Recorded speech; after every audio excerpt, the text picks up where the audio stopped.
The camera, McManus Woodend played the role of the Geico Caveman for a decade, appearing in well over 25 national commercials as the iconic character. Additional roles include the Netflix films The Kindergarten Teacher, the Meyerowitz Stories, New and Selected, and the incredible Jessica James. Behind the camera, McManus co-created the feature-length motion picture Rocksteppy, which had its world premiere at the second Sound Unseen Film and Music Festival, as well as New York and Los Angeles theatrical premieres in late 2017. The treatment for his follow-up feature film, Kingdom, was selected and presented at the IFP Film Conference. Dr. Woodend is currently an assistant professor of digital media at the University of Southern Indiana. He received a PhD in literary, musical, and critical thought at the European Graduate School, is a filmmaking graduate of the David Lynch Graduate School of Cinematic Arts, and holds undergraduate degrees from the Film Production and Entertainment Business programs at Full Sail University. Welcome, McManus Woodend, to the University of Rochester's Conversations, Art and Cinema. Let's hear it for McManus. Awesome, thank you for having me. Yes, it's so good to be with you again virtually. Can't wait to see you in person soon. Yes, absolutely. The first thing we have so many students that have so many questions that I think I might only even ask one or two and then just hand it off to them. Because our Rochester students, they are really ready to ask you everything, I can tell. So I'm going to get out of the way here. But one thing for me I wanted to ask about was with Rocksteppy.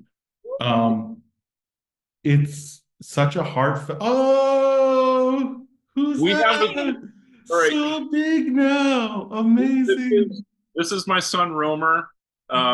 It is still in the 80s here, so he has decided that a shirt is just not something he's into today. That's okay. This, Hi, Romer. This has been my digital assistant since I was teaching back in the COVID days, and he would toddle up and always want to come and say hello to anyone that I was talking to on Zoom. So we can't break that streak. We got to continue up with it. It's so good to see you. Hi, Romer. I can't wait to meet you in person. We're gonna hang out together, okay?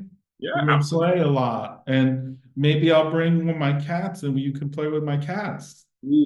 Would you like that, Romer?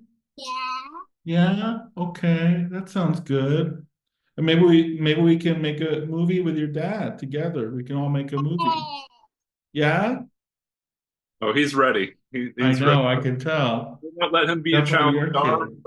kid. Yeah, he's definitely ready for some collabs. That's for sure. Right. Well, the one thing for me, and even seeing Romer, is that Rocksteppy is a true representation of who you are. This really authentic being that's always connected, always so generous, always ready to collaborate.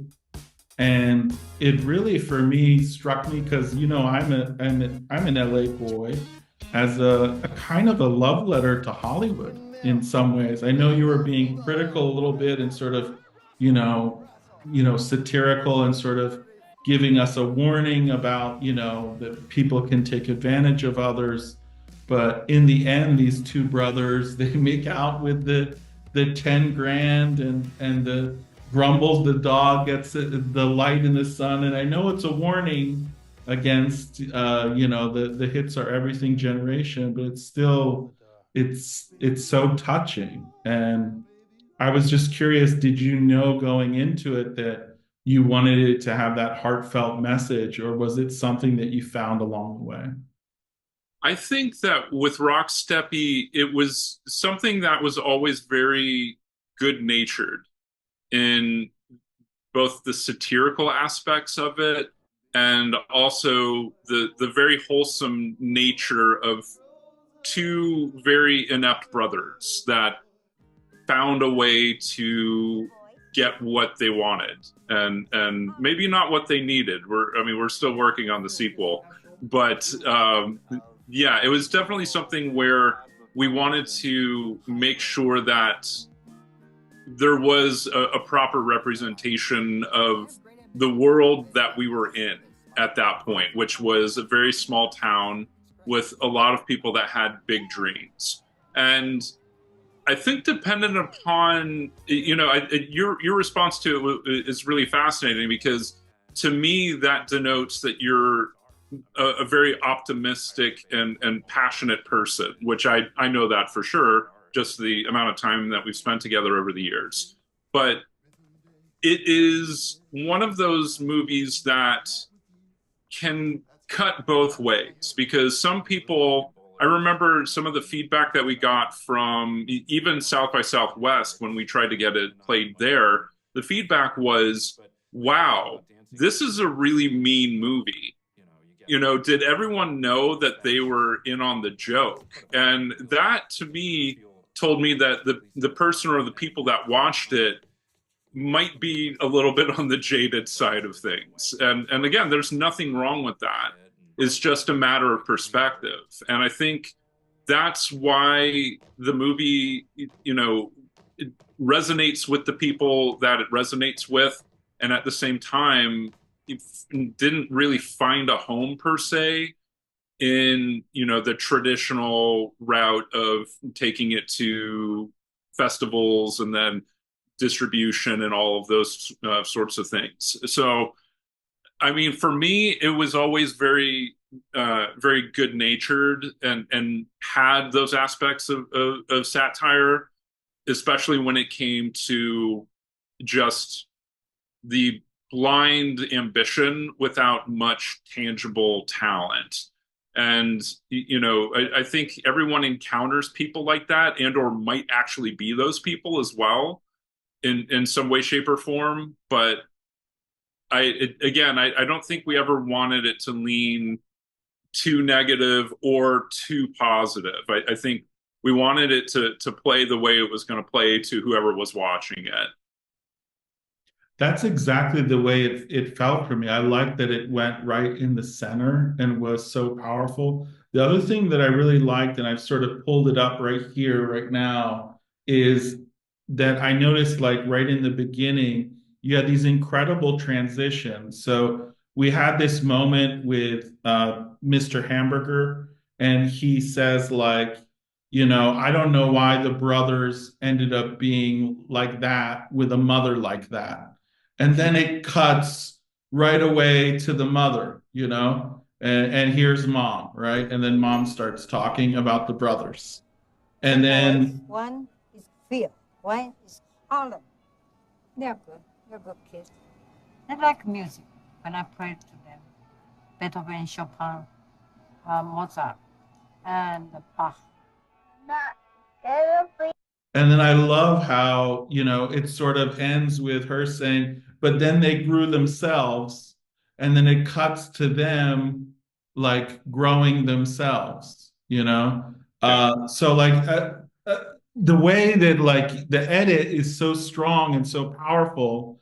And I was also curious because it's like, how did you do that? Like, because to me, it felt like, were you like writing it and then like editing it and then you knew you were going to that? Or was it, how much of it was pre-written and then you knew you were gonna cut right on that word because like the word was giving you the next chapter, And like, did you know that right from the get-go? It's like that's how you were moving into the next moment, That we found in the edit. And we I would say, in terms of the amount of versions that we have of Rocksteppy, I think we're probably we were in the 20s.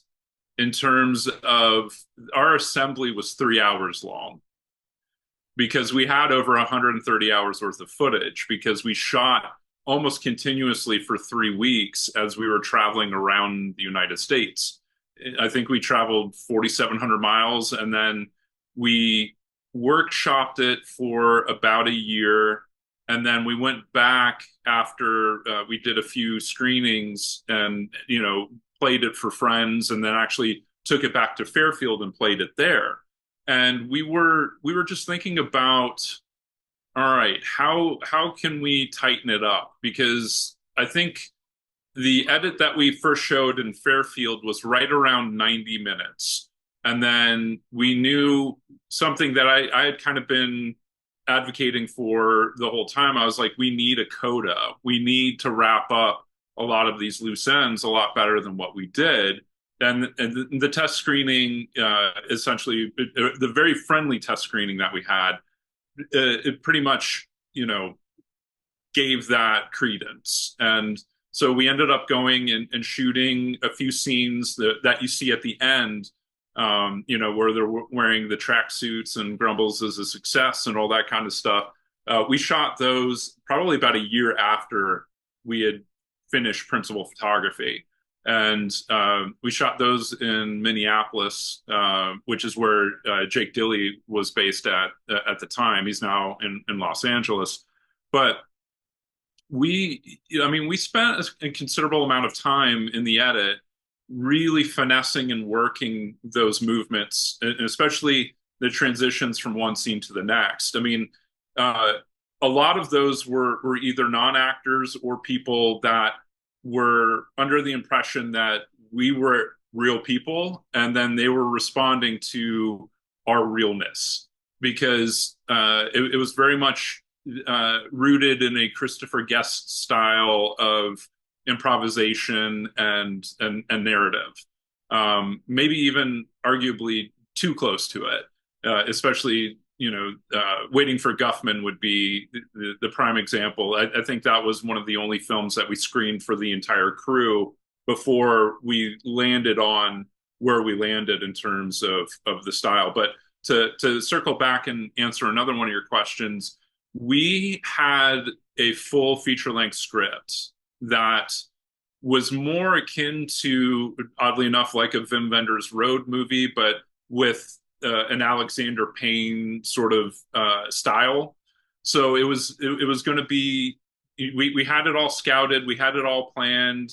We met with all of the film commissions where we were going to shoot along the route and had everything buttoned up. And then all of a sudden, about a week and a half before shooting, the funding that we had that was going to give us a very comfortable 30-day shoot just went straight out the window. So that's our group. We're Rocksteppy. I like it. Yeah, so Are you ready? Yeah, we're ready. How do you know you're ready? Wait. Well, we just kind of know. Don't. It's so funny to see this stuff. So we were kind of stuck between a rock and a hard place, and ultimately decided that we needed to keep some of the elements, but change the rest, make it more improvisational, because the script that we were going to try to shoot, I think we both looked at each other and said, we won't enjoy this process. We'll be so worried about the minutia of the making of, and not the joy of the collaboration. And as you can see, some of the most ridiculous things that you'll ever see. But yeah, we just pretty much threw the bathwater out, but kept the baby, so to speak. We did not want to lose the elements that we found a lot of joy in and wanted to work towards. And then we just made a silly movie, which again was very tough for festivals to look at and say, oh yeah, this is going to fit really nicely between this emotionally impactful documentary and then this emotionally impactful drama. And then if we wanted a comedy, we just, whatever Paul Rudd had coming out, that was like his minor note third feature that year. We just kind of ran into those sorts of issues in terms of getting it out there ultimately in the traditional way. I wouldn't even worry about any of that. In all honesty, like for me, and this is my perspective on things, it's like, I saw that you have it streaming on Prime now. Like you got a deal. I don't know who you got a deal with, but are you on Hulu? Are you on the others? Are you on, what, did you have a distributor or what'd you do? No, I mean, when we were trying to distribute it, we found a lot of sharks, even for a movie like ours, which in all honesty, again, it's a silly movie. It's got heart. It has a few names that people would recognize, or at least be like, huh, let me give that a shot. but it wasn't anything that, again, had, a ton of tangibles to where distributors were just foaming at the mouth for it. And we kind of saw that pretty quickly, especially with the distributors that were interested. We got really bad deal offers, and to the point where we would have to pay them to distribute it. And we looked at that and we said, we want distribution, yes. And they're promising some elements that were very attractive to us that would get it out to hopefully a much larger audience than what Vimeo and sort of buried in the algorithm of Amazon were at the time. But we would rather keep it ourselves than give it away for 30 years and let them do whatever they wanted to, wherever they wanted to do it. It just didn't make any sense to us. So we would rather have, all of nothing as opposed to having to pay for the privilege of saying we have a film that's been distributed by this distributor. I am going to distribute this film. This is too good of a film. I'll figure this out. But, I do understand what you're saying. And for those of in the class, like maybe we will be able to get into this a little bit later in classes. But even with a lot of my films, there were a lot of distributors that came up and they would say things to me. I don't know if some of them are still in existence. They probably are. Maybe I need not say this, but one of them called me up and they were like, yeah, we really like your shoplifting film. Can you change the title from Shoplifting for American Apparel to American Apparel Shoplifting From? And I was like, what? I was like, the movie's already done. They're like, well, we found that independent titles do better when it's the first letter of the alphabet. Well, then I said, well, then I'm seriously effed, because my next film is called Zombie Bounty Hunter and starts with a Z. And they're like, oh, it's horror. We'll love it. We'll take it for sure. So you deal with a lot of that kind of stuff, which starts to sound like Johnny Starr from Rocksteppy, right? And the warning of the film. But to actually transition us into some of your past as an actor, which also features in a large part of your life, is doing all the commercials for Geico. And I kind of felt like Rocksteppy was also,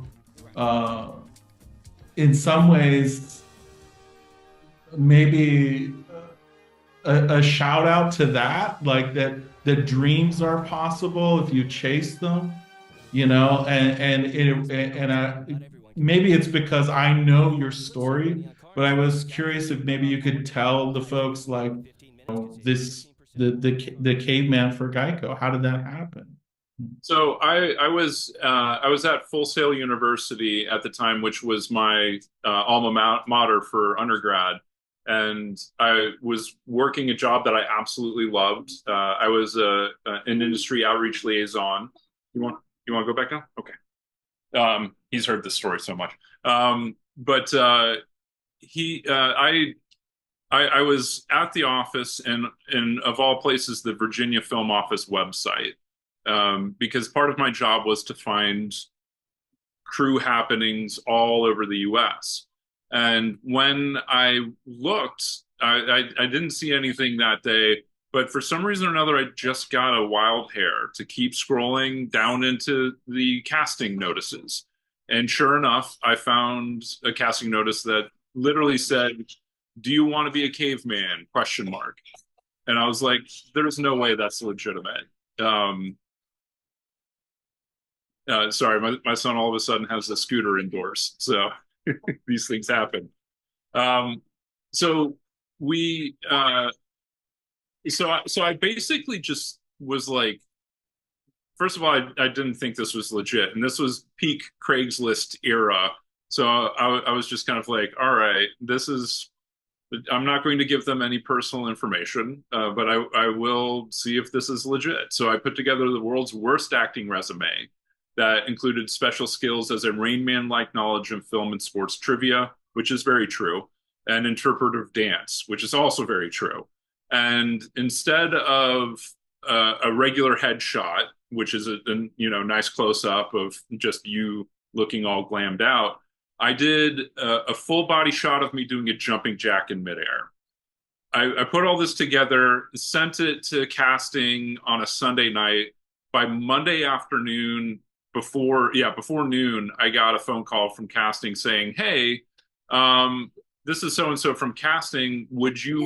Are you serious about doing this?" And I was like, "Well, if you're calling me, that means that you're serious, and if you're serious, then yes, I am indeed serious." They said, "Great, we'll see you in Baltimore on Wednesday." And I was living in Orlando at the time. So out of pocket, flew up, auditioned, didn't get kidnapped. So that was good. And just went into the audition, brought a character bio of who my caveman was. And the name that I always went by was Julius Glenn, which played into some of the other cavemen. But it had all of, like, I found online some of the other character bios, and I was like, okay, so that they understand that I am legit serious about this, let me submit this as well. And then they were like, okay, you're going to be in character when you audition, so the minute you hit the room, you've got to be in character.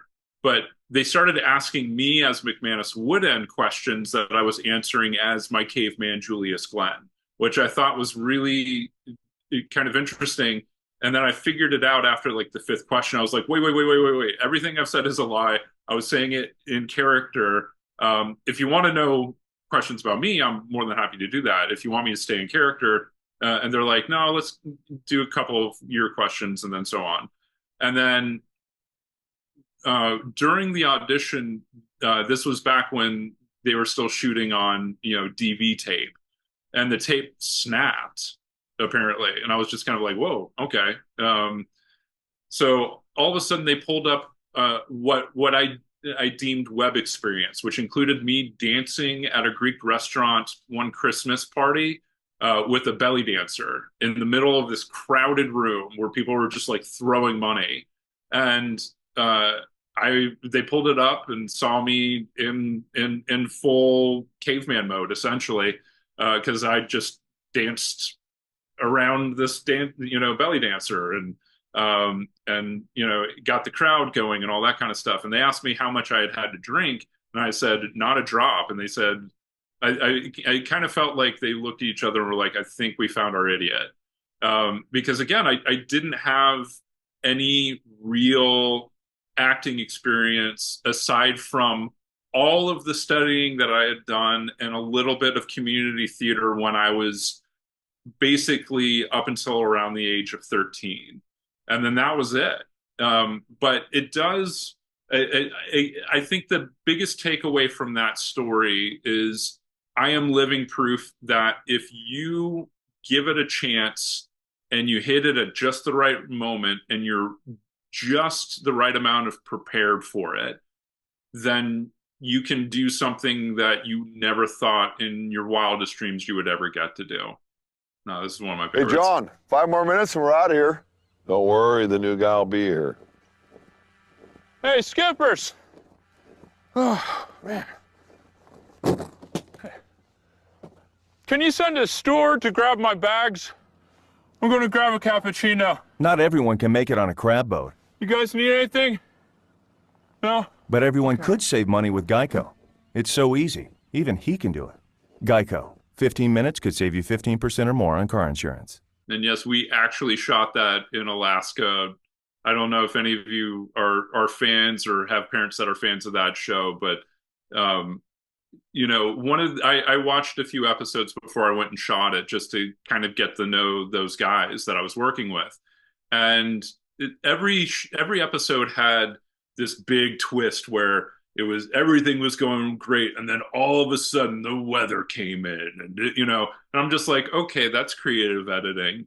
And then when we were shooting that, we were shooting it on 35 millimeter, and they had a video tap into a laptop, so they were able to ingest the footage, and they had an editor there who was able to cut. And that's the first time that I had seen that and seen it done effectively. And I was like, okay, that is something that I will do for any shoot that I'm ever on, for sure.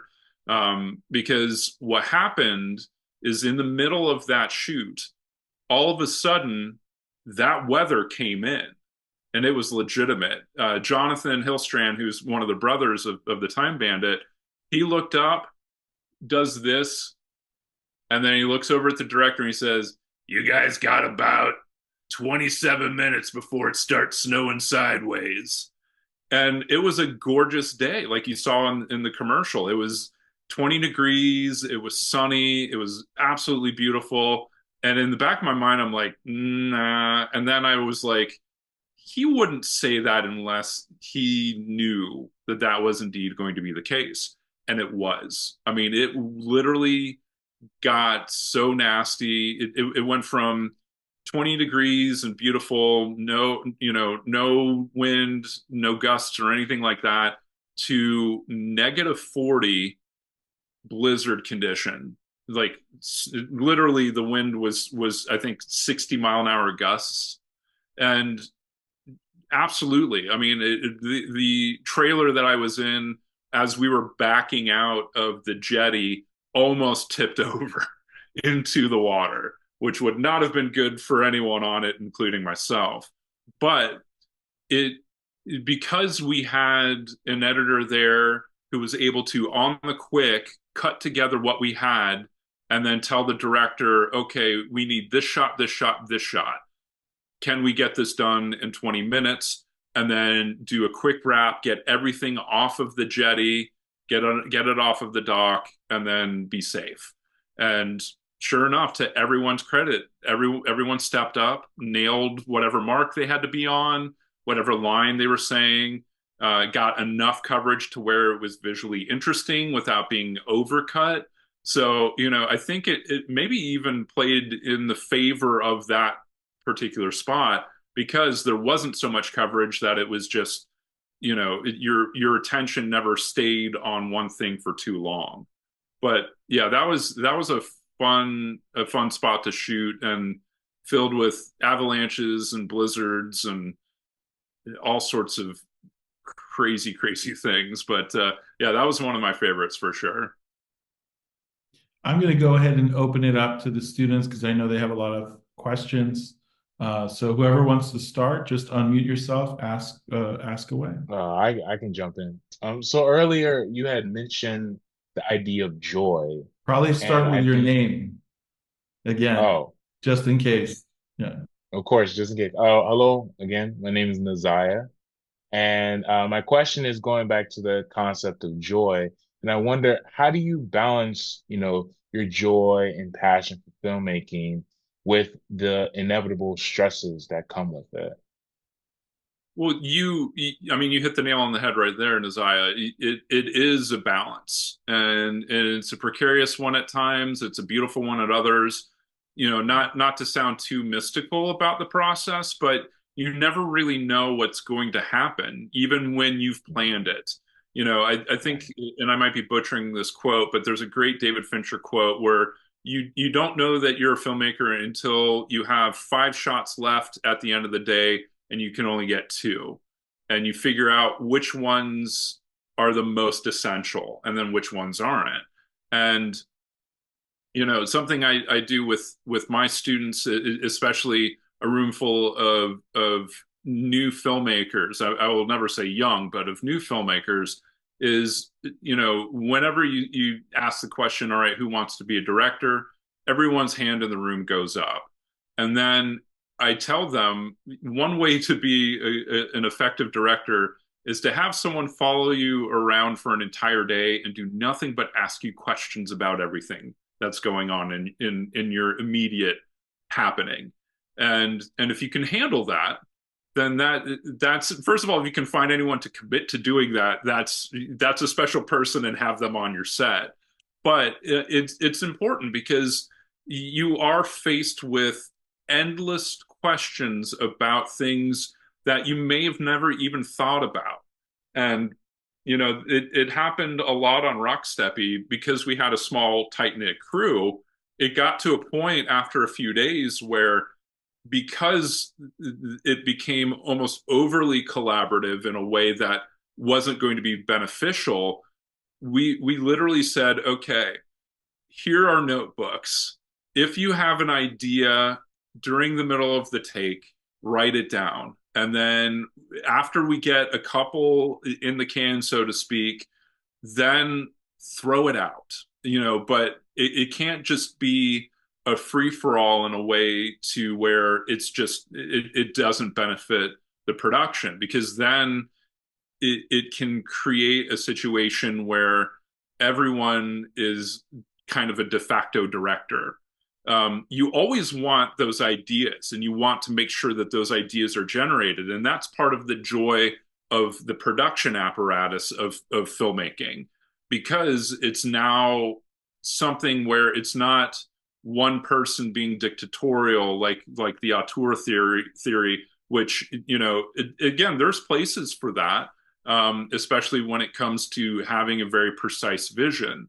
But when you're dealing with improvisational aspects, you've got to take it from everywhere, and you've got to maintain that balance, because if not, then it's going to start to lean one way or the other, and that could, then you've got to go all the way this way in order to counterbalance it and bring it back to right. So to me, that's where you can find that joy, is through the balance of it. And that doesn't mean accept a mediocre idea and do it, just because you want to appease, the people that are working with you and that are putting in the time and the effort.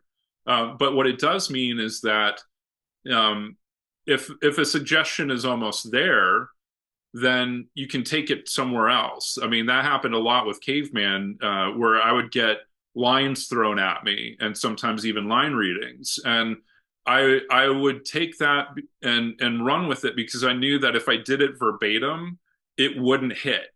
It wouldn't spring from me in a way that was as honest and legitimate as possible. So I think finding that balance and maintaining that joy is crucial, because shooting a film is tough, even when you're amongst friends. I mean, I've seen friends walk away from projects becoming complete enemies, and it's heartbreaking to see that.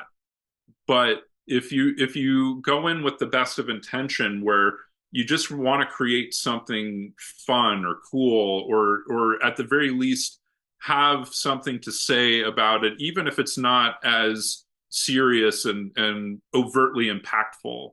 That's the sneaky thing about Rocksteppy is that, much like we were talking about earlier, your perspective as a human being going into that screening will dictate the elements that you respond to.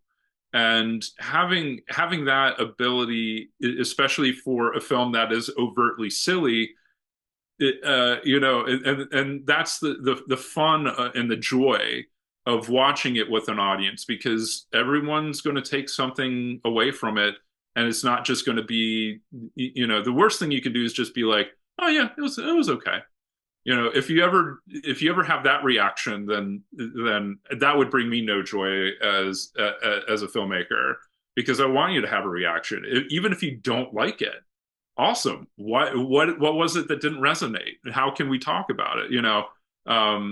It's funny. I just went and saw Megalopolis a few weeks ago when it first came out, and I went with a few friends, and some of them are film critics, and we talked about it. And the more I thought about it, I was like, this isn't an outlier in Francis Ford Coppola's filmography. It is very much in lockstep with everything that he has done for decades.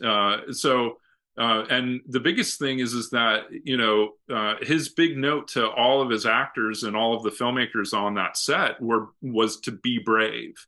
And bravery has a foolish aspect of it, but it also means to take chances. And that, I mean, all Rocksteppy was a chance. It was just one big chance after another, because we had a minimal production budget. I think it was 9,000 when we started shooting, because again, we lost a ton of funding before a week and a half before. So, it was one of those things where all of a sudden we had to find the joy in the process. Otherwise, we were going to be absolutely miserable making the script that we had spent the better part of 4 or 5 months working on. It went from a 141-page script to right around 93 was what our shooting script was going to be. And we cut a lot out. We streamlined it. We made it so that it was coherent and flowed. And then once we couldn't make that script, we outlined goals for every scene and then shot those scenes, and then had things happen to us. Like, I hope I'm not ruining it for those of you who haven't seen it, but we literally ran into a deer. Like, that was not staged whatsoever. That was day 3. We're finally leaving. We're starting our road trip. And within an hour of leaving Fairfield, Iowa, I'm sitting up in the front with Jimmy Morrison, who was just an everyman on that set, and the driver of our Winnebago, and we're just having this conversation. Spirits are high, all that kind of stuff, and then literally at the corner of my eye, I see this deer line up on the side of the road, and just almost time it perfectly. And then boom, right in the middle. I'm like, deer, deer, deer. And then that was it. And then we were sidelined for the better part of a day, which ate into the actual schedule that we had, to the point where I'm looking up flights during South by Southwest to Austin, Texas, which are insanely expensive. And I was like, but if I don't have to eat and we get 3 of us there to shoot it, then that's perfect. But yeah, there were a couple of milestones and a couple of locations that we had to hit. Yeah, exactly. That was legit. That is not production designed at all. Nor were the bag of almonds that Jake is eating in that scene. But once we hit that deer, we got out. We stopped. I made sure everyone was okay. I made sure the equipment was okay. And then once everything was good, no one was super shell shocked. I was like, all right, let's roll. We got it. We got to get this. We got to, while it's still fresh. And again, we were there for 24 hours. And I can't tell you how many people stopped to ask us whether or not we were keeping that deer. So there you go. That's the Midwest for you. But again, all of that, while it was stressful, and just to wrap a bow onto your question, all of that, despite being stressful, was joyful because we were figuring it out, despite the fact that we were dealt a bum hand. And we did it in a way to where it made sense for the narrative, and that was mildly funny, or at the very least was like, I've never seen that in a movie before. So yeah. Thank you. Of course. Thank you. I love that dowsing rod approach to play and fun, and that you also brought up Francis Ford Coppola, because I actually thought about Francis Ford Coppola and Megalopolis a lot when I was watching Rocksteppy. No way. I did. We Because have the same budget. No, because I was thinking about the level of your commitment to play and fun in the film. And even as the Geico Caveman, like how you described how you took that interview so seriously, right? That you went in and you like got into character the way you went to get the job. And now I'm even thinking of Nazaya and the script that Nazaya is writing about. You hear me, Nazaya, what I'm thinking?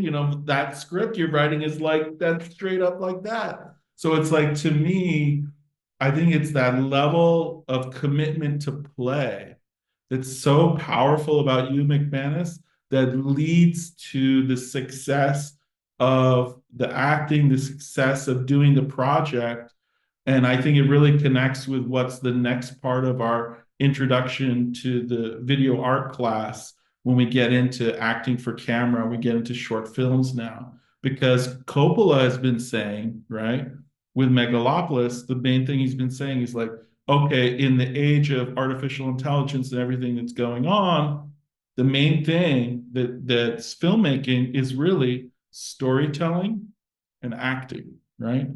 And I would go so far as to say it's a commitment to play. It's a commitment to having fun. And I think you have that, McManus. Well, that's exactly it. I mean, it's akin to what a professional, sports star does, or and I'm not equating myself to them at all in any other respect. No, you are though. That's the key. That they need to know this, right? It's like that. It's a commitment to play. It's a commitment to fun. Yeah. That's what makes it. And it does take discipline as well. It doesn't mean that you have to be serious about it all the time. For instance, my son over here is again back on the scooter and running around. But it does have to be committed, and if it's not, then it won't ring true. And that's the biggest thing with what we did on Rocksteppy is, so many people did not know that we were not real people and interacting in real situations. And, we let them know after the reactions that we were indeed, we're making a film and we're just characters. And they're like, oh man, you guys are killing it. Keep doing it, So, those sorts of things, especially when it comes to being a grown person and doing make-believe things, you have to play, because if not, then it's just going to turn into a job. You're going to be miserable. You're going to complain about craft services and, about, why aren't they ready for me to shoot? And in all honesty, I think that's why they kept me around as long as they did for the Caveman. There are a lot of people who could play that role. I definitely got very lucky and hit it at just the right moment and with the right amount of preparation. But the biggest thing about it was I understood the entire process. So it wasn't an issue of me not understanding, like, oh, okay, they need an extra 45 minutes to light this scene. I'm not going to be an actor per se and get frustrated by that and say, well, I want to shoot now, because I don't think anyone really wants to be around people like that, to be perfectly honest with you. And more importantly, they're going to take the time to make you look better. So you need to allow them that time and just be prepared and ready when it's time to do it. And that's exactly how I looked at it. That, and apparently I was told that I have Ron Perlman's disease because I was able to be in that stuff for, I think the longest I was ever in it was 25 hours straight. And we shot a ton of stuff. They rented out an entire, stadium, a hockey arena in this case, to shoot it. And again, like, I looked at it, I was like, I'm getting paid to do this, and this is really fun. Like, I don't understand how it could ever turn in respect to why this isn't happening or why that isn't happening. So I think, again, maintaining that joy throughout your career, and it's weird because I tell my students this. I've been in the industry for 25 years now, which is really weird to say to me.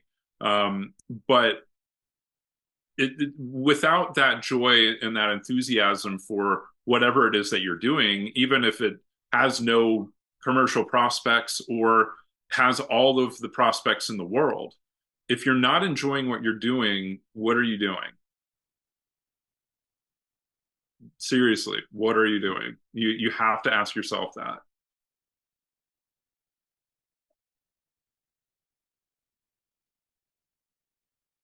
You can go ahead once you raise your hand. Just go ahead, Pete.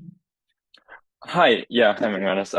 I'm Peem, and taking things, I mean, that was a great answer. Thank you so much. And taking things in a slightly different direction, just kind of repeating some information that Pirooz already mentioned was that so you did your undergraduate at the Full Sail University, you studied at the David Lynch graduate school, and you did your PhD at the European Graduate School. And I just wanted to ask a little about how your academic journey kind of contributed to your filmmaking journey. And I mean, I know all three of your studies were in filmmaking, and so I was wondering how it contributed to your filmmaking journey as a whole, and also to Rocksteppy, and also kind of a follow-up question to that. I know this is quite loaded, but and feel free if you don't feel comfortable answering this, is kind of how you would compare yourself, having gone through three schools compared to those you've worked with who may have gone to one film school or no film school. I think I'll answer your last question first. I think that there are so many paths to get to where you ultimately want to be in this industry that it's insane. I think people that and this is something I did when I was younger, and presumably when I was about your age, is that I looked at the career paths of the directors that I deeply respected. And the thing that I saw was, someone might have broken in their mid to late 20s. Someone might have hit it in their 30s. Someone went to film school. Someone didn't. There are so many examples to all of the different paths that you can take in order to get to ultimately where you want to go, that it's great because you can ultimately choose your own path if you are committed to doing this as a vocation, as a career, as a way of life for many people. I look at my academic background. I am the son of teachers, and both of my parents taught. So for me, it's interesting. When I was on set behind the camera, my career was always, oh yeah, you're doing a great job, but you should really be in front of the camera, not be like, no, no, no, no, no, no, no, like that's pretty unrealistic. And then all of a sudden, I'm in front of the camera, and in a pretty crazy way. And then when I'm in front of the camera, all of a sudden people are like, yeah, you're killing it out there. Like you're doing a great job. But you're really knowledgeable about so many aspects of this industry or this discipline or whatever the case may be.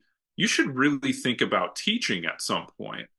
And all of these things were things that were in my head and that I wanted to do at some point in my life and career.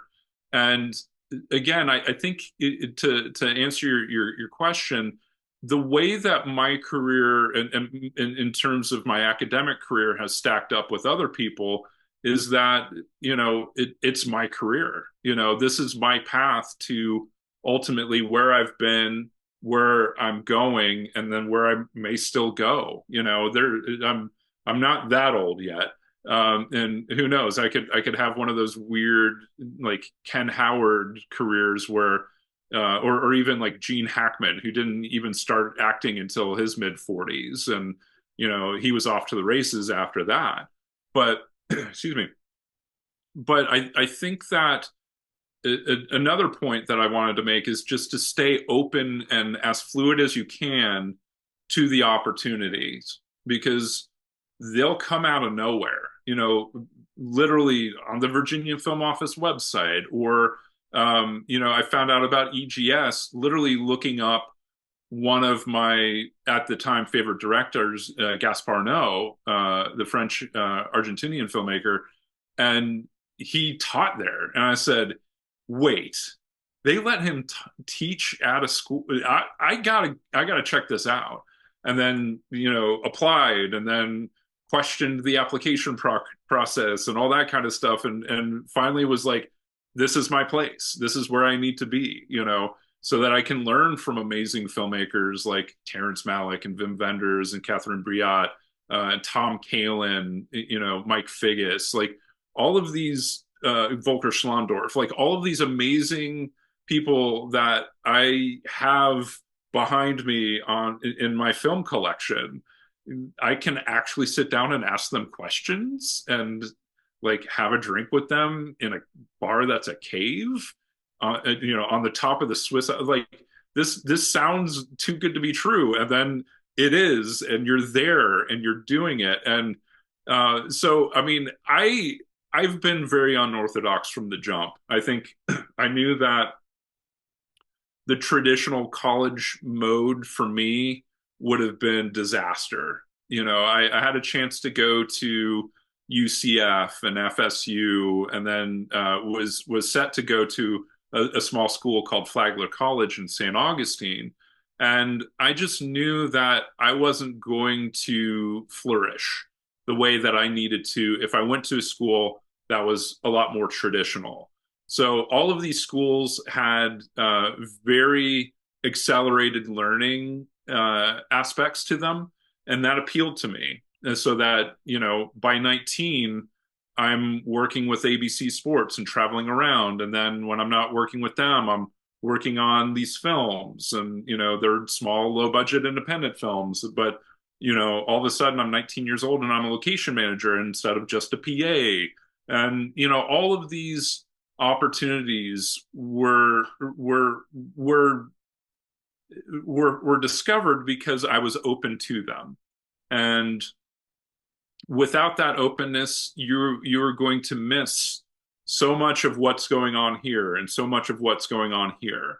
So being as 360 without getting whiplash, and again, that's a skill that you'll learn, through time. It's important to have that, because then you can see, well, all right, I'm not doing anything, production wise, so let me start writing. Okay, all right, I'm writing this thing, and I think there's some people that I know that would be up for shooting this, and we can get some actors and we can pull them from here. So I think being open and letting organic opportunities come to you as opposed to chasing them. When I've chased, doesn't work. But when I step back and not that I let things happen, but I let things start to happen, and then can go where I need to go, that's when, to me, that's when the magic happens, and that's when I get really lucky. Does that kind of answer what you were asking? In a way, yeah. Thank you. I'll take it away.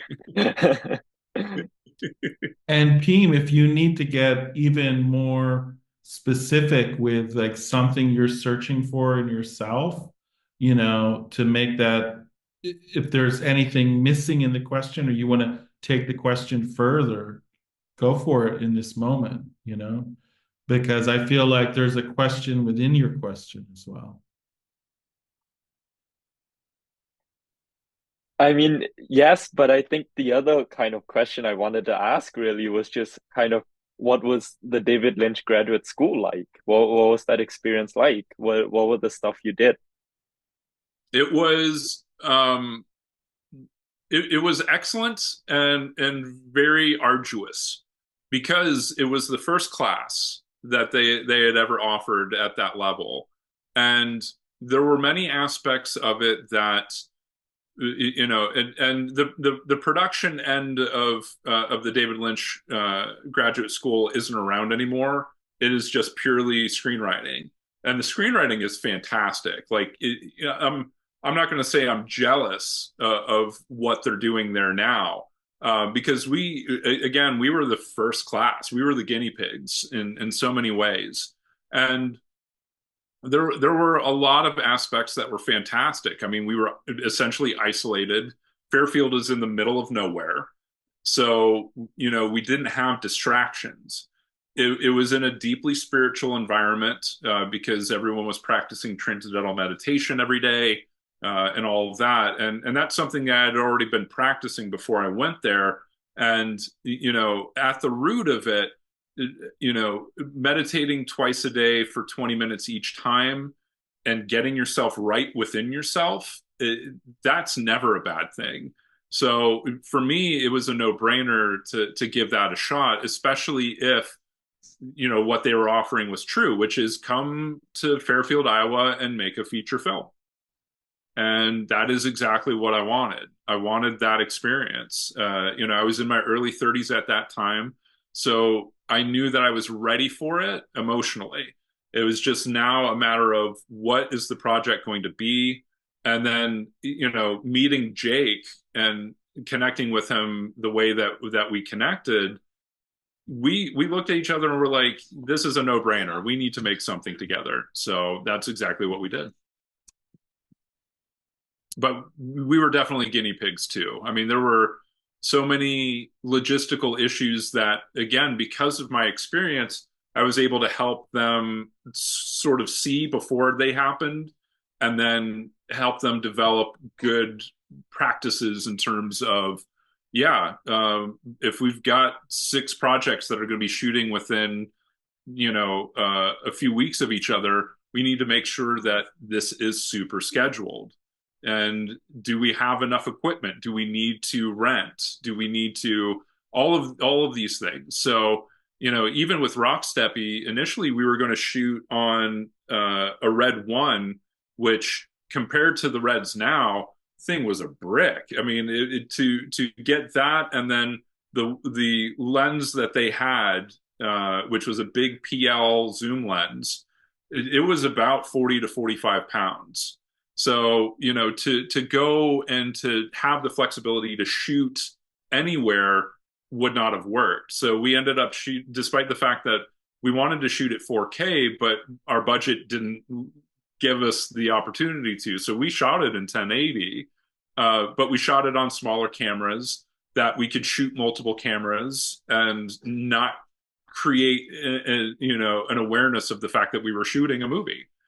We didn't have boom mics and all that kind of stuff. So, to be more direct about your question, that education allowed me to understand exactly how to shoot a film in ways that when you're learning it as an undergrad, you sometimes can get stuck in those methods and in those ruts, and not very flexible when it comes to, it would have been great to shoot 4K, but if we were going to do that 9,000 would have gone to a camera and a lens package, and that's it. And then everyone is, fending for themselves as far as food. And if you have ever been on a crew and you're not well fed, that is a recipe for disaster. Because everyone gets hangry, hour 8 rolls around and you're just like, what am I doing here? Why do I have just peanut butter and bread? Like, this is awful. So, and those are aspects that I learned in undergrad, that if you have a hangry crew, it's over before it starts, honestly. But, David Lynch prepared us for the reality that things are not going to go the way that they are planned initially. And that's okay. Because again, if you find the joy and the bliss of the process, then ultimately, if you follow that, it's going to take you to places that might even be more exciting than if you stuck to the script, so to speak. And even, I think, Pim, getting that answer is a testament to who you are and to who Leah is, that you're already doing all the right things at Rochester. Like you have, this capability and this skill set to organize and bring things together in ways that McManus was already doing for that school. So it's like, you don't need to go out there and find that for someone else. You already have that skill and you're bringing it here, right? So maybe the one thing that you can bridge that McManus is talking about is this idea of the openness to, if the accident is there, or if budgetary constraints are there, then maybe think of different ways of creating the film. It might not be with like the most expensive gear, but can you still make a great film? Yeah, it's possible. And maybe it's better because of that. Yeah, Yeah, I completely agree. Sorry. And I think that's just one thing that I want to praise about the University of Rochester students as well, is that all of us are just, at least from what I've seen in the film community here, we're just so good at being flexible and making the most out of what we have. you have to, and you have to be accepting of the ideas and wherever they come from. If they're good, I mean, that's something, again, directly from the mouth of David Lynch when I got a chance to meet him. You never turn down a good idea, especially if it comes from an unlikely source. Now, that doesn't mean that they then are the trusted confidant and can say whatever, whenever, about whatever. It means that that idea works for that moment, and run with it and see where it takes you. Because again, if you're not flexible, especially when you're working in low to no budget types of films and filmmaking, then you're not going to enjoy the process at all, and then the result will suffer, because frustration can permeate throughout a set very quickly. And that doesn't mean fake enthusiasm is a good idea either, because that can also permeate and drive a crew nuts. But being honest and being proactive in the steps that you take in order to create, it's an essential part of the process. Because if you don't, then you're not going to enjoy it at all, and then the result will not be anywhere near what you were hoping for. Let's do a couple more questions here. Folks that wanted to ask anything? Yeah.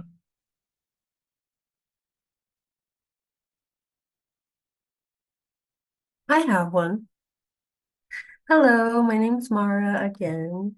I was the one who was interested in your experiences with art on set. Um, and so I guess I have two questions. I don't know how dense they are, but I'll put them together. Okay. So the first one is, from an actor's perspective, what elements of the set or design make the biggest difference to your ability to fully embody your character? And in the overall industry, this is the second one. How valuable is versatility in a set designer today, or an artistic person working on a film set, considering the mix of traditional physical sets and digitally enhanced environments? Is the industry looking for artists, designers who are skilled in both forms of craftsmanships? And how are they valued? So to answer your first question, setting a scene and creating an environment is essential for an actor to walk into that environment and say, absolutely, I am this person, or what, I can get to that place that I need to. Without it, and without the tangible elements, actors love props. You give an actor a prop that actually means something to a scene, and they will love you forever. Because without it, it's like you overthink it. What do I do with my hands? How should I stand? And sometimes those actually work if you're playing a character that in that moment needs to be awkward and unsure of themselves. But if you are an actor that is in a scene where there's danger involved, and you're playing in the scene with someone that needs to also feel that danger, because maybe there's a third actor or actress that is coming in and they're the antagonist. You need to have an environment that will allow you to create and to perform in that respect, that brings an authenticity and a legitimacy to the performance. Because if not, then you're just relying on maybe what you've seen or seen other people do, and it's not springing from within in a way that's meaningful. And having those artistic flourishes and elements in the production design, in the set decoration, in the props, having those elements to where, you can, in your performance, walk over to a kitchen table and, that's already set for dinner. And this person is coming at you, the antagonist is coming at you. And all of a sudden, even if it's not in the script, you can grab something. You can grab a candlestick. You can grab a fork. You can grab a plate and create that sense of safety and embody that self-defense mechanism that character may have. And without it, or without an element that will give them that safety, then that scene is going to be completely different. If they don't have something to defend themselves, then hopefully they have a couch to jump over and maneuver around, so that that person that is now chasing them doesn't have a clear shot towards them. And that's a really kind of base example, but it rings true to the fact and the importance of having practicality, so that as a performer you've got something. And that actually goes into your second question as well, because having as much of an understanding and a tangible experience in the practical and in the virtual, that will put you above and beyond. Because, again, going back to Megalopolis, the moments that ring truer were the moments that had practical elements to them. Especially with Unreal Engine. If anyone's watching this video years from now, this will be completely dated. But, having photorealistic backgrounds to where as the camera moves and as the actors move within that scene, and having a few practical elements, that, I mean, we've already seen that that's where, especially low budget filmmaking, is going to go. Because if you can find a space that has an LED wall and runs Unreal Engine, all of a sudden you can make a lot of elements and a lot of locations that you couldn't go to, look and feel natural. But when, it was back in the day where, I think a good example was the first episode 1 of Star Wars, the Phantom Menace, where the actors are literally reacting to a tennis ball that is taped 40 feet up in the air, because it's supposed to be, this alien creature that is just being described to them because it hasn't even been created yet. That's when it gets a little tough for a performer. But if you've already created it in previs as a craftsperson, to where you're able to then, articulate and show what it looks like to the actor, so that when they are looking at that reference point, they can embody that fear or that anger or whatever emotion that they need to in order to get the performance to where it needs to be. So having the practical, tangible elements and disciplines under your belt, so that when you're doing set design, and all of a sudden it's like, oh, okay, well, we only need a third of this because the other 2/3 we're going to shoot on a screen, we're going to shoot on reel. Then that's fantastic, because you'll know how to make both of those elements work. If you just focus on one over the other, then I think you're potentially, you could still be very successful at what you're doing, but you won't be as well-rounded in your abilities to where you can say, well, hey, if we don't want to generate this because this is going to cost $120,000, I can build a practical portion of this set for, $20,000. And all of a sudden, that producer and your production designer and everyone else, you're the hero in their eyes. You're now essential, not only on that project, but you better believe on future projects, they will call you 10 out of 10, unless you mess up later on down the road. But in all honesty, the more you know about the more the better off you're going to be. Again, I go back to the example of this, despite the fact that I have no formal acting experience, I understood the filmmaking experience and the process therein. So when it was time to, okay, we need to relight this and we've got 45 minutes, I'm not frustrated by the process. I'm very understanding of it because, again, they're trying to make it better. And understanding all of the disciplines and as many as you can, especially when it comes to production design, absolutely, you will set yourself apart without a doubt. Thank you so much. That answered my question. Awesome. Yay. I do have to get going, but I just wanted to say I'm super grateful that you're here, speaking with us and answering our questions. It's really valuable to us to have this sort of community here at the U of R. And I appreciate your question and you taking the time to be with us tonight, Mara. Really do. Have a good night. Thank you. Thank you.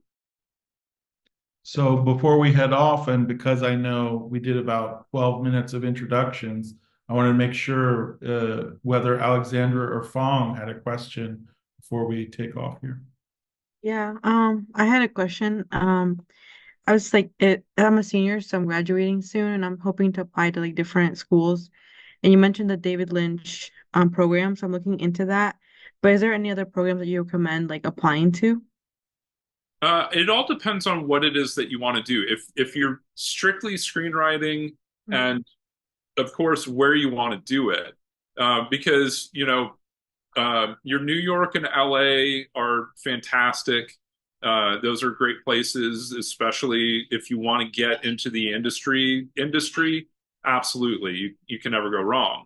However, they're also very cost prohibitive on many, many levels.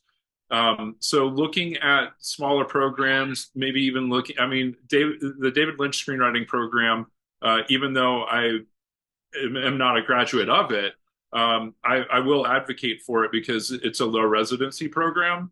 So basically you would go there for a set amount of time, and then you would have check-ins and other coursework along the way.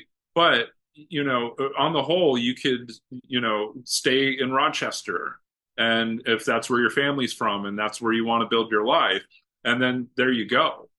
So, there are other low residency MFA screenwriting programs to look into. I think Emerson has one as well, which is really good, and they're a little more. Wait, Emerson's where? Based in Boston, right? I think so. If not, then yes, Emerson's in Boston. Yep. Yeah. So, a low residency is good, but if you want to get like into the nuts and bolts of it and into the aspects of the industry, then yeah, you look at schools in New York, you look at schools in LA, you look at schools in Atlanta. I've had a lot of students recently move to Atlanta because it rents a little bit cheaper, although that's slowly not becoming the case. But they have a ton of dedicated productions every year, although that number is starting to recede a little bit as well. So it's, I think that it's not as New York and LA centric as it used to be, especially when I was coming out of film school. But nowadays, it doesn't even mean that you have to physically devote yourself to moving to a town and then that's that. especially with little residency MFA programs for screenwriting. There are some really good programs out there that you can learn a ton from and write the things that you want to write, and have the freedom and the flexibility of your life, as opposed to like, I've got school. I have to try to figure out when I can work to pay for rent.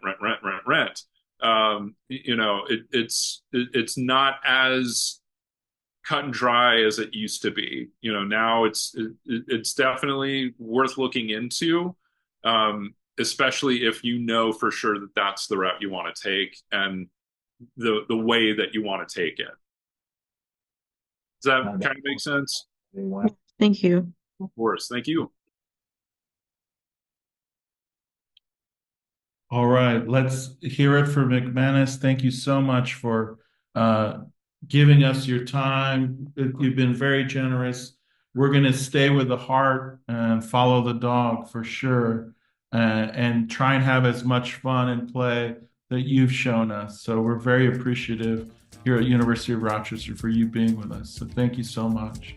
Well, thank you for having me. I had a great time. And please, at any point, if you need to get in touch with me, if you've got another question that popped up, I'm the only McManus Woodend on the planet Earth ever, so I'm very easy to find.